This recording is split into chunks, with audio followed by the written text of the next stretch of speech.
Let's talk about useful functions you can use on the timeline.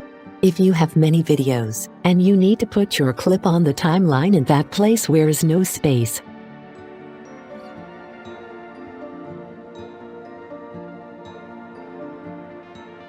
in that case, you can drag your footage on empty space, then press Ctrl on your keyboard and put a clip on the place you need.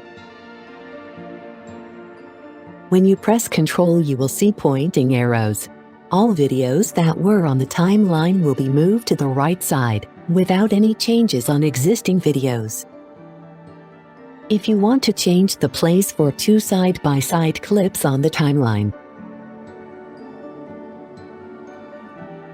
you can simply press Ctrl and Alt on your keyboard and swap one clip with the second. It is not necessary to change only side-by-side clips placed on the timeline. Also, you can swap any clip with the second one.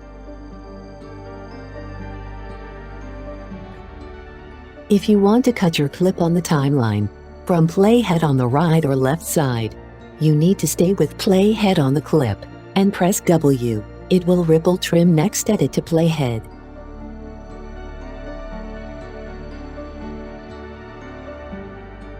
And if you press Q, it will ripple trim the previous edit to playhead.